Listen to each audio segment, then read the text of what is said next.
Hi, everyone. Thanks for joining. We're really excited today to talk about navigating the transition to college. We are going to first hear from Juliana Sampaio. She's a campus dietitian from American University. And then we're going to hear from our panelists who will be sharing their personal experience navigating this transition. Just a quick housekeeping note, if you have questions, we do have a chat feature and a Q&A feature. You can put those in there. We will try to save questions to the end. If you have a question for a specific panelist, feel free to indicate that. Otherwise, we can answer general questions that everyone can jump in and answer, but we'll try to save those to the end.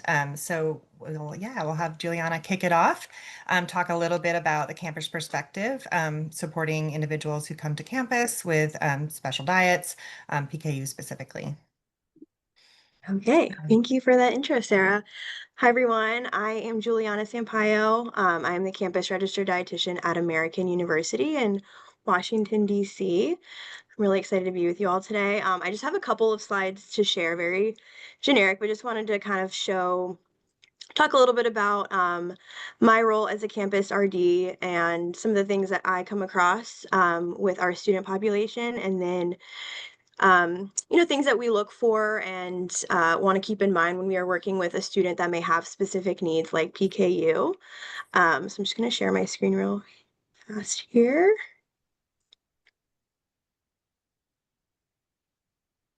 Okay. Can you all see this? Okay. Title slide. Um, just to go over my role, I do a few different things here at American specifically, but each campus RD may have a different roles within their campus. I will say I am contracted by Chartwell's Higher Education, which is a sector under the Compass Group. So we are contracted by various universities throughout the United States and the UK, I believe. So each campus may be a little bit different, but mainly my main role is to meet with students one-on-one, both undergraduate and graduate, to discuss any personal dietary or nutritional needs as it pertains to on-campus dining. But I also meet with students that may have just general nutrition questions as well.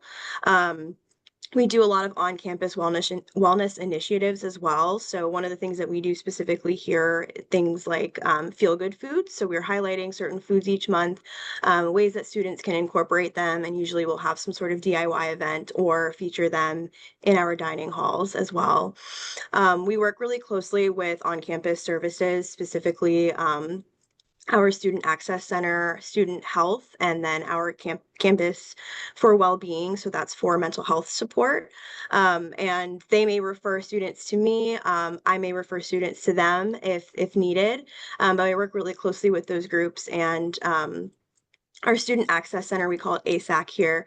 They are the ones that we will consult with directly for any students that may need more specific accommodations related to dining and their meal plan.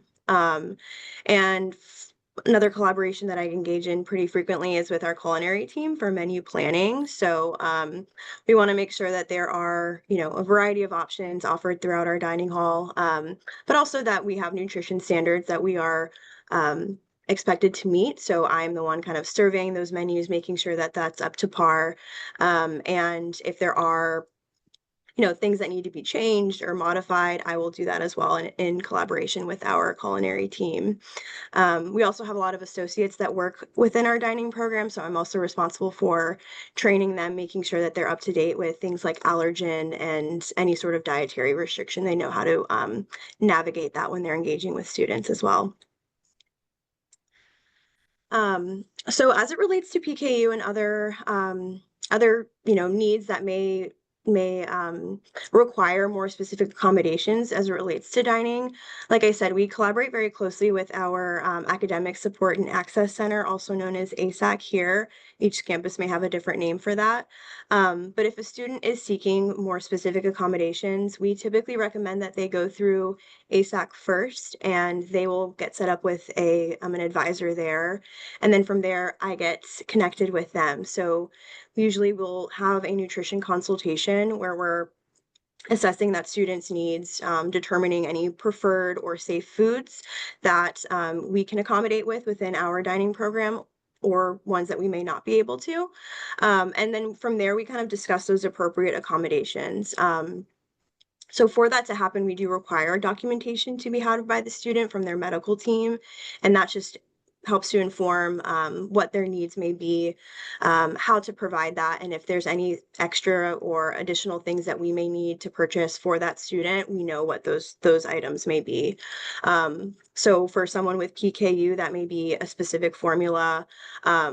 Specific items that they need from a food perspective, we make sure that those things are available in the dining hall, and if they're not, they can have that accommodation to either have that be something that they can prepare in a kitchen in a dorm, or they can have a different structured meal plan to allow for that more individualized preparation. Um, so some examples of accommodations that we may provide for students in collaboration with our Academic Support and Access Center would be something like a customized menu that I would create and would be prepared by our culinary team. So we do have a text to chat service where a student can actually text our chefs and request a specific item or something from their specific menu to be made for lunch or dinner. And that'll be prepared separately and provided for them individually. And then they can have separately prepared items. So if there's a specific food that needs to be prepared a certain way, but everything else they can have in the dining hall regularly, we also can have that as well. Like I said, access to specific formulas that can be purchased by our team. And then if it's really needed, they can be waived from a meal plan. That's typically determined by our Academic Support and Access Center, but it's typically rare. We do our best to kind of accommodate with the meal plan that they have when they come in as freshmen or sophomores. But if needed, sometimes the meal plan can be waived altogether. But those are kind of my responsibilities as the campus RD. I personally haven't met with a student with PKU yet. We do have a few students that have some housing accommodations here, but none that have needed any dining accommodations. So if that comes along, we do work really closely, like I said, with the other groups on campus that may be working with them as well. But a few of my dietitian colleagues have worked with students with PKU, and that's typically kind of what they provide as far as formulas, and then determining what foods they are good to eat within the dining hall. But that's pretty much my role as the campus RD. If anyone has any questions, happy to answer.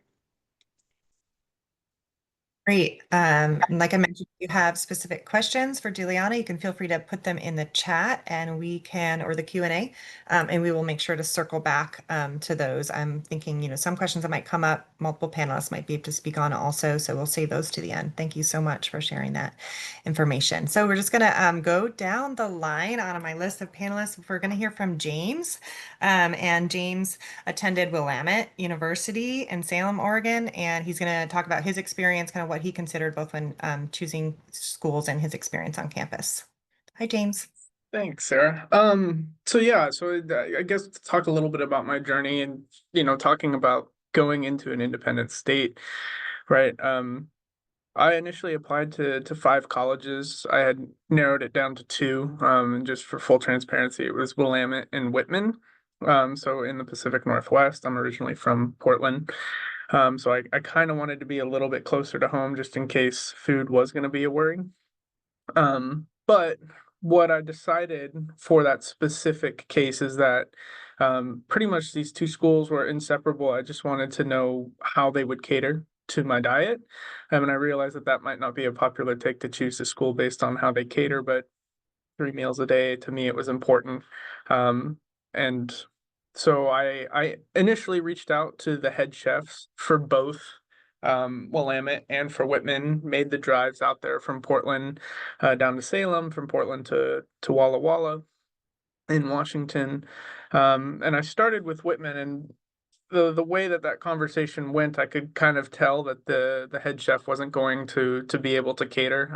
And even as we had our conversations, he was saying what meal plans he could put me on that could be substitutes. So I think there was kind of mediation to kind of meet both ways.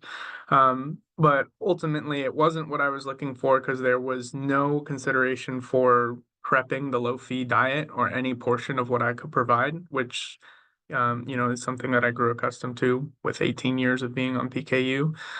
Um, so, a couple weeks later, we had the same interview and the same kind of conversation with the head chef over at Willamette. And I mean, he greeted me with his entire sous chef and his entire staff. So just the representation was just a little bit different on behalf of the university. He walked me in the back kitchen, told me like where I could put my foods. Um, and, then kind of led me over to someone who is in kind of more of the meal plan department to kind of assess like payment wise and all of that structure. But it wasn't until like they actually did some demo cooking and whatnot that I kind of felt secure that I could go with Willamette as my top choice. And I think it just goes to show like reaching out to anyone on the staff. I know we have Juliana here as, a representative of American University, but um, I think it also depends on the size of the university as well. If you tend to be like a smaller school, it might be easier to direct connect to the head chef or the catering company that your school works with. Whereas, maybe in a bigger school, there are more representatives that you can find that can help you get, the sources that you need. Um, but what it looked like kind of after having the conversations and actually starting school, I would basically get the shipments of my food from the metabolic clinic directly to the mail center.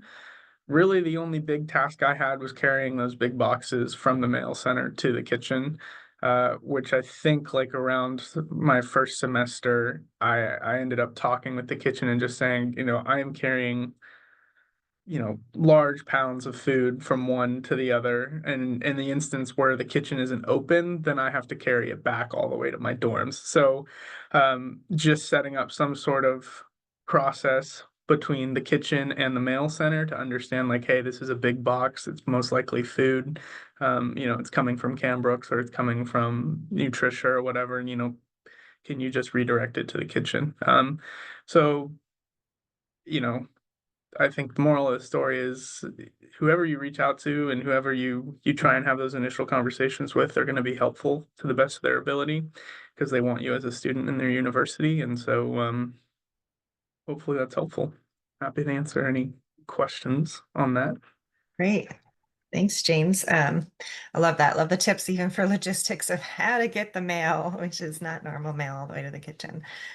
Great that you were able to work that out. Great. If you have any specific questions for James, we can touch upon those at the end. But I'm going to hear from a few other panelists. You'll see our panelists had kind of different experiences, both when choosing schools and kind of accommodations they have in place. So we'll hear from Will next. Will's going to be entering his sophomore year at Colorado School of Mines. Well, thanks for joining. Hi, great to be here. I'm Will Singletary. I'll be a sophomore at Colorado School of Mines next year. And unlike James, I chose mines for a lot of reasons, but none of them were because of PKU. I chose mines because I really wanted to go to mines, and none of the PKU related aspects of college really factored into that decision. I just decided that I would make it work wherever I wanted to go. So as soon as I got into mines, I immediately reached out to the disability support services at mines. There's many equivalents. There's going to be one at every college. And I told them that I had PKU and that I would need accommodations for my diet. I would need to talk to the head chef of whoever managed the food. I would need to talk to a dietitian if they had one.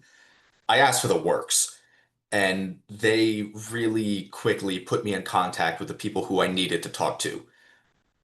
I think the biggest tip that I can give you is reach out and ask. If you don't ask, they can't help. But if you ask, they really are excited and willing to help you with whatever you need. But you do have to take that first step and get the ball rolling.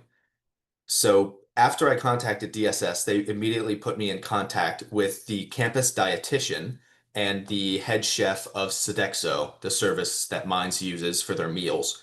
And they told me that they could make a like 8-week long meal plan that would rotate through semesters and make anything I wanted. I just had to tell them. They were completely and totally compliant and very helpful. And if I ended up going that route, that would have been amazing. The accommodations that Mines gave me with my meal plan was perfect. But I didn't want to go down that route unless I had to, and the food that they served at the cafeteria was not PKU friendly. But after my first week on campus, I realized that just walking into the cafeteria, there was always going to be something for me to eat, regardless of it being PKU focused. So there was always going to be some green vegetables. There was always going to be some rice or potatoes, which fit in my diet. And there was always something that I could work in and get a nutritious, balanced meal, regardless of it being PKU focused. So I didn't go the route of having a completely PKU worked out plan with the catering service. That is absolutely something you could do. It just wasn't necessary for me. I went the route of cooking for myself about half of the nights a week, which leads to another point. Make sure you have a kitchen nearby. Being able to cook for yourself is freeing. And having that option of, wow, I don't really feel like going to the cafeteria right now, but I also should get some more calories in. Having a kitchen nearby is just, it's amazing having the flexibility. So when you're looking at your housing situation for wherever you're going to school, try to make sure there's a kitchen near you. I didn't have a kitchen in my dorm room. There was a one kitchen on the floor in my dorm hall. And since no one in college knows how to cook, I had free access to it all the time and no one was using it. So don't worry too much about having a kitchen in your dorm room. If you really want that, ask for a housing accommodation. They'll probably give it to you. They would have given one to me, but make sure you have that kitchen. It gives you a whole lot of flexibility, which you will be happy to have. I ended up cooking about half of my meals myself just because I, frankly, like my cooking more than I like the schools. And I can control what goes in my food more than they control what goes in theirs. Uh, Another thing, your formula, make sure you can work the schedule of your formula around your classes. You may have some pretty atrocious schedules in your first two semesters wherever you're going. So making sure you get all of the formula, and if you take Kuvan or if you do Palynziq, make sure you get those in. Uh, Luckily enough, my first semester, I was waking up at like 10 in the morning instead of 7. So that was great. So I drink formula twice a day. So getting formula before I head to class and then in mid-afternoon after I'm done and before starting my homework worked well for me. But formula is important. Make sure you get it in. And if you have a weird schedule, make sure you have a schedule with that to get it integrated. Uh, One last point I want to touch on. If you have, if your college has a clinic or a health center on campus, try talking to the coordinator there and see if you can get your blood tests done through the clinic on campus instead of having to go to a, say, children's hospital across town, like I would have had to do at Colorado Children's, which it's like an hour drive, and if I had to take the metro, it would be 4 hours. It's nearly unfeasible. So coordinating with the clinic on campus, I was able to do my labs through LabCorp and get that sent off to my clinic, which was wonderful. So if you can coordinate that, give it a shot. Reach out. Uh, I think that's all I have. Great. Awesome. Great tips in all different areas of management. Thank you, Will, for sharing. If you have questions for Will, keep them in mind, drop them in the Q&A and chat. And we'll go to Olivia now. Olivia is a student at Illinois State. I believe I have that correct. Thanks so much for joining us. Hi, thank you. Um, I chose Illinois State mainly because of my major. So I'm an elementary education major, so that's a really good school for that. But when I did reach out to the school about my PKU and kind of the routes that I could take, they had experience with PKU before. There were some students on campus that had experience with PKU, so um, we kind of fed off of what their plan of action was, and they were super accommodating. We met once a week. I met with the dietitian, and we made up a meal plan for the week, and they took over all of the ordering of the food. They took over pretty much everything. The only thing I was responsible for was my formula. So that was honestly really nice. There are definitely schools that are not as um, not as accommodating. They want to help, but they just don't know how. So being really explicit with what you do need is really important. And especially with like being in a dorm, me and my parents did want me to have some sort of like autonomy with my food. So there was uh, a kitchen that was above my floor, and I went through the student um, accommodation services and was able to get a dorm room that was up near the kitchen. So it's just something to make it easier. You're not being too needy when asking for things. It's things that you do need, so or things that would make your life easier. So it is super important to ask those questions, and the worst they can say is that they can't do it. Um, and kind of just going along with formula during classes, I didn't really necessarily have the option to kind of schedule it around my formulas. So I had gotten accommodations through the accommodation services that, hey, I'm going to have formula in your class. Please allow me to do this. And yeah, but I wanted to make sure that my college experience wasn't necessarily too focused on my PKU and scheduling my whole life around it. I did want to work it in with extracurriculars and my study schedule and being social and all these things. So it's definitely doable. Great, thanks. And you mentioned something when we spoke earlier that I loved and wondered if you would share. You talked about how you were looking into schools and what you had made a statement about not wanting to fall in love with a school before knowing that it would work for you, your lifestyle, your management. You want to talk briefly about that, about your school choice process? Absolutely. So when you're looking at schools, the world is your oyster. You can choose from anything.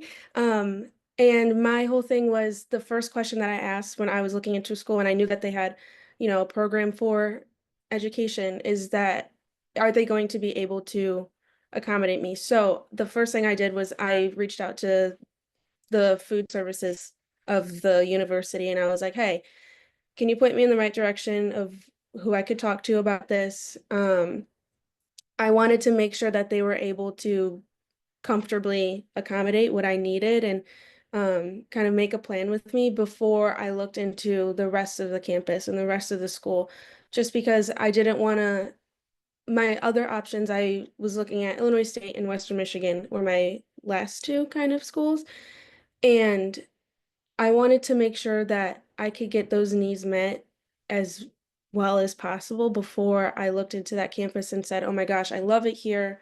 I can see myself here, but my life is going to be 10 times harder because I can't get the things that I need, or I they don't know what I need, or I have to like there's more hoops to jump through kind of with that. And it definitely made the decision a lot easier with Illinois State.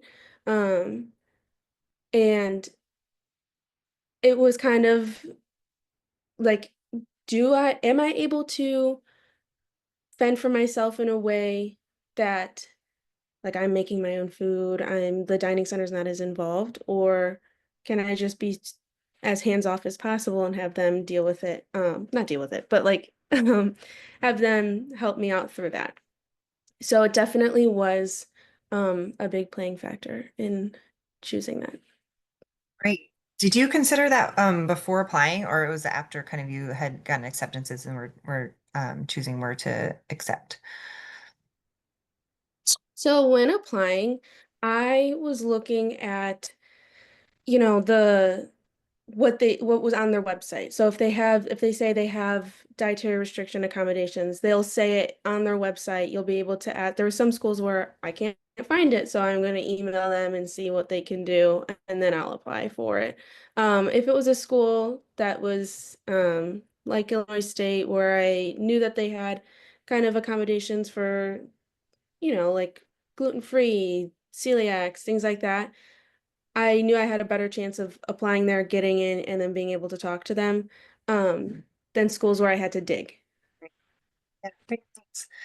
So we've heard considerations both, when thinking of applying, sorry, which school to accept, and then also people making decisions. Just, we heard from Will who just decided this is where I want to go. I'm going to make it work. So different ways to approach. Thanks, Olivia. Okay, David, last but not least, Dave is a student at Duke University. He's going to share his experience. Hey, yeah, so I'm David. I'm from New Jersey. I'm a rising sophomore at Duke. So my experience, kind of like Will, I didn't really choose my university based on PKU specifically. I kind of went in thinking that wherever I end up or wherever I end up getting admitted, I'll figure out a way to support my diet and support being someone with PKU. So once I got in, the first thing we started doing was thinking, okay, like where are we gonna put all of our boxes that have the powder, right?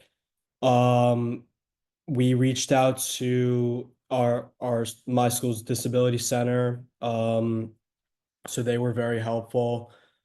So yeah, I'd say like my biggest piece of advice is once you know where you're going or once you think you have a few options, really start early in terms of like researching what's possible for you, and what kind of accommodations you can get.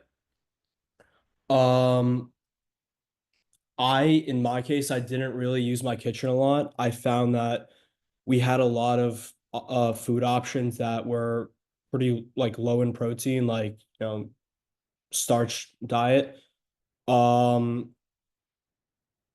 around many places at Duke, so it was definitely accommodating in that way.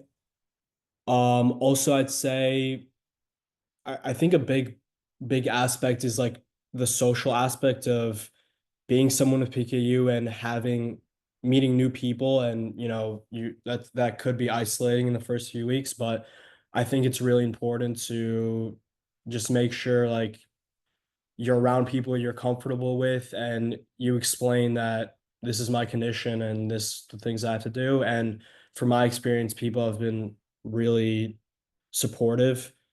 For example, I don't know if a restaurant like doesn't have a food that I can eat, then the people I'm around are like, okay, let's go to another place. There's no problem. So yeah, that's really been my experience. I've enjoyed it thus far. Great. Thanks so much. Okay, those are our panelists. Does any of our attendees have a question? You can throw it in the chat or Q&A. And I might just pose a question to get us started. We talked a lot about what happens when you get to university.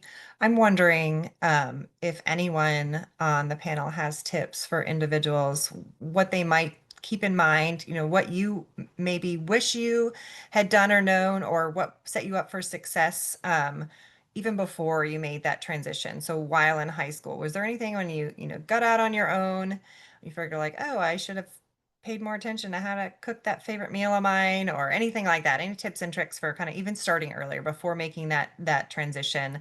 Things you had wished you'd known, or things that you just really glad that you focused on while still in high school? And feel free to just jump in, any of our panelists who might have something to say to that.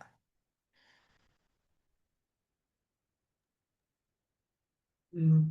Um, One thing I kind of wish that I had known was just to have the courage, I think, to reach out. I don't know what the best tool would be, and to this day, like, I'd probably leverage NPKUA or some sort of organization to understand, like, in what state, what kind of access to food that I would have. I think it was just kind of parented to me that, Oregon just has really good coverage. What we have is really good coverage. Um, Even, at the local and state level, if should it get that bad. But, just I guess knowing your options and knowing like where your food would come from if you wanted to go to a different state. Like I said, learn from my mistakes. If I could have gone to a college on the other side of the country, I might have. I don't know, but um, certainly from Will and David's perspective here, like, don't feel limited to just your state. But yeah. That's a great point too. Just thinking both what you would think before, but also you planning for the future too. What state you might end up in, what the coverage looks like. Great. Anyone else? I think I saw Will unmute. Want to jump in? Sure. One skill that I would absolutely recommend you learn is how to cook. Learning to cook, not just because I love doing it, but being able to control what you eat and not have to rely on going out to eat or relying on your cafeteria even if they are very good about low protein foods, having the flexibility of being able to cook is fantastic. I had no idea how much I was going to end up cooking in college. So just having that skill in your back pocket, even if you never use it, I think is a great idea. Great. Thank you. And on that, Juliana, you mentioned that you have had students that have housing accommodations. What at American anyway, what are the options if someone, what does the housing look like? What are the maybe different options? What might be standard for, say, a freshman to get assigned versus what they might have available to them if they need that accommodation? Yeah, so I believe a couple of our dorms have undergone some renovations in the last couple of years. So every dorm on our campus does have a kitchen, one large kitchen to be shared amongst like the entire dorm. So I'm not sure how often it's used, I will say. But for a student that may need a housing accommodation, they may have like they don't have to have a roommate. They'll have just like a single room to themselves. There are some dorm rooms that actually will have like a kitchenette in the dorm. So they have access to that if they need. And that again is sort of determined by what their needs may be, what is available as far as like there are certain dorms that are reserved for sophomores, certain dorms that are reserved for freshmen. But there will always be some sort of a few single rooms that students can have access to if needed. Yep. Hey, unless you guys have any of your own questions, I'm going to still just continue to ask a few. I wanted to see if we could talk a little bit more about dining halls. So, talking about cooking, having that in your back pocket as at least an option. A few of you mentioned that you were able to find foods in your dining halls. Any tips and tricks? And I'm wondering if anyone had the experience of having the campus chef prepare low protein foods and how that went. Olivia? So with the dining hall and at least my building, I became very friendly with the chef that was going to be preparing my food. Because he wasn't always going to be there, so there might have been a different person preparing my food. So if there was an issue with it, I would be able to contact him directly. And just making sure that everybody who will be either getting your food, making your food, planning your food, you become very known to them and you become very friendly to them. It does take a big weight off of it because it is at least for me, I felt very anxious when things weren't going completely right. Just because there's a million people that might be in the dining hall with you and everybody's asking everything. So just finding a person that that you recognize and that will recognize you. And if you have a question, um, that was my biggest thing with making it easier. Great, thank you. Yeah, anyone else? Any tips for kind of navigating dining hall? Get there early so the salad bar's not gone. Is that ever an issue? Anything like that? Go Yeah, ahead, Jane. I would say like, well, one, get very acquainted with their salad bar because you never know. But two, like kind of understand the rushes that happen within the dining hall. Um, it took me about a semester, but once I realized like I could text one of the chefs, kind of like Olivia, and have the meal prepared in advance, I'd give them a good 45 minutes to an hour of heads up and notice and just tell them when I'm going to walk through. And it did mean in certain occasions, like everyone would be eating and I would have to wait for my meal to still come out. Um, in which case we got to the point where they would just put it in like to-go containers. Um, and I would either finish up lunch with my friends or I would go kind of towards the end and they would stick around and wait because they understood. So I think, if that's something that you want to do and have that relationship with your kitchen staff, like the other thing too is like the dining experience that I'll just say as well is like the catering companies can always leave. So getting the numbers sometimes of some of the chefs was super important because they were able to give me some of the stories of, where the catering company was going. Is it something where like I need to reach out to the meal plan committee again and get, associated with the new catering company that they were going to have. But you build those personal relationships too with the sous chefs, and I think that that's kind of your greatest gift because oftentimes these sous chefs also really want their credit. And I had some really good sous chefs prepare some really good meals. So just be personable, Great. develop a relationship. Yeah. Yeah, great. Okay, another question for the panel. We heard a little bit about James having to lug boxes of things that were delivered. Did anyone else have either a similar experience or did anyone else have a different kind of technique for how to get what you needed, both, formula, foods, any medications, any other, ways that you might have navigated that? Or were you all lugging boxes or finding someone to move it over from the mail hall? Um, so like I said, my dining hall was really kind and they were ordering my food. So all of my Cambrook food was just getting shipped straight to the kitchen, which was really nice. It didn't leave the frozen things out too long. So ask if that's like a possibility at your school. Like, hey, is it so I'm not doing this whole thing, like James said, of carrying boxes up to my dorm room all the time. For my formula, I'd say hit the gym, because I was bringing that up 11 flights of stairs, and that's really heavy. So me and my roommate, I kind of got her to um, come with me to those mail rooms. But or if they have like a cart, or if you can find someone and be like, hey, would you help me? But for that, I can't really help. But I would say hit the gym. Mm. Yeah, great, thanks. Anybody else? That I didn't know if everyone had it directly shipped to campus, if that's the typical, that sounds like that's the typical solution, or no one had to kind of go through family members who would then ship it or anything like that.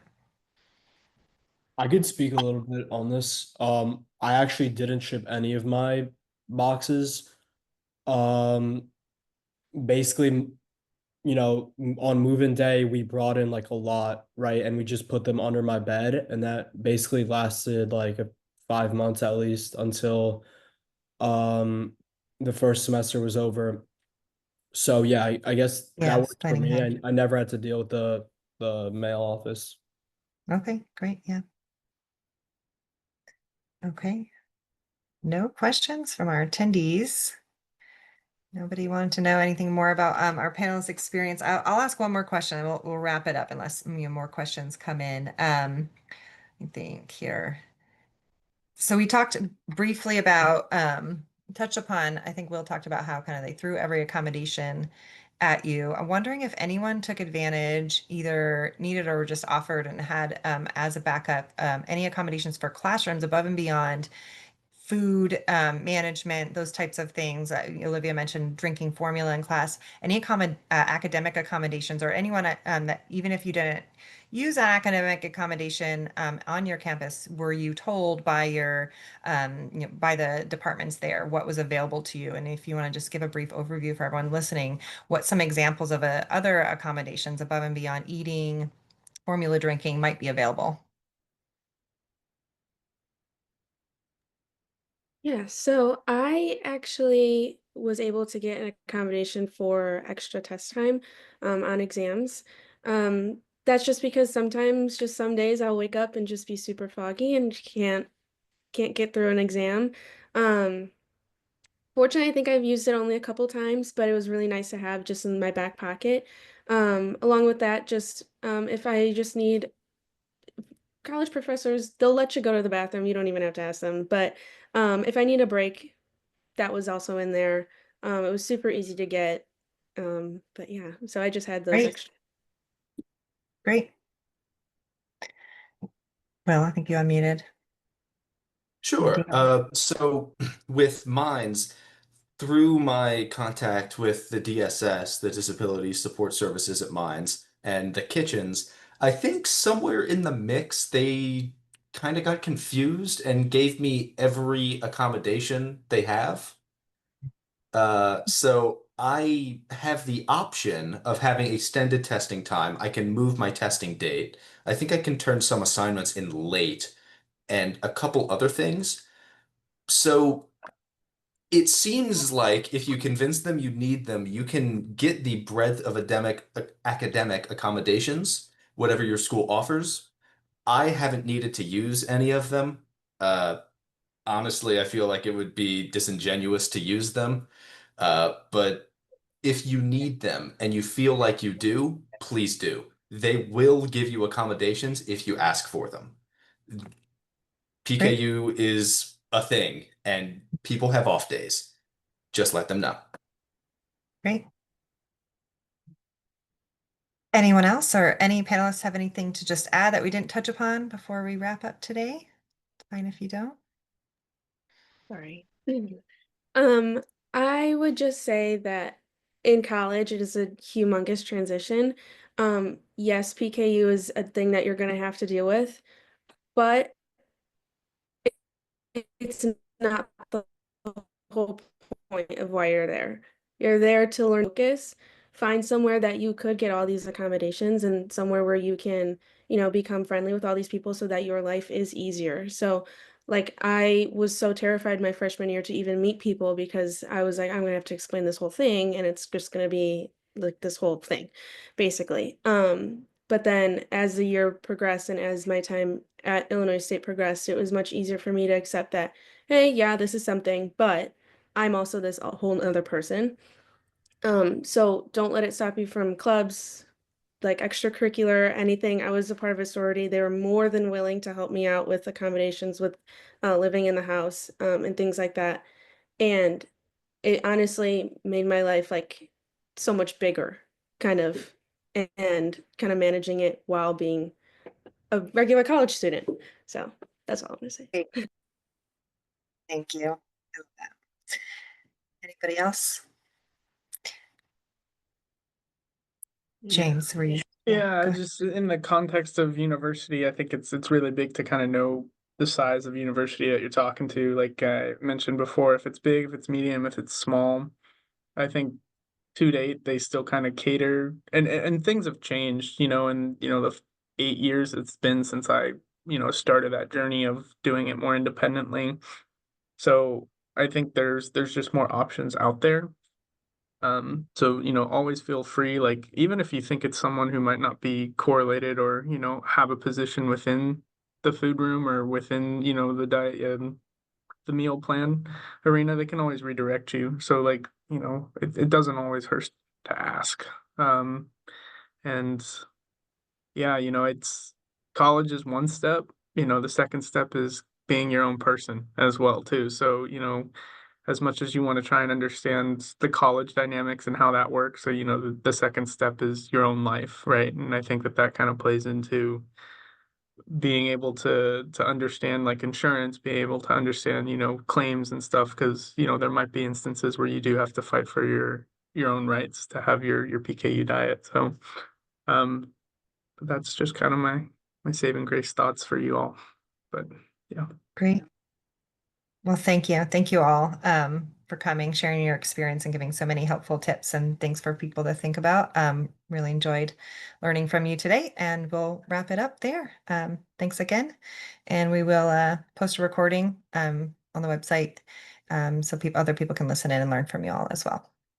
Thanks, guys. Thank Have a great afternoon. you. Thank you.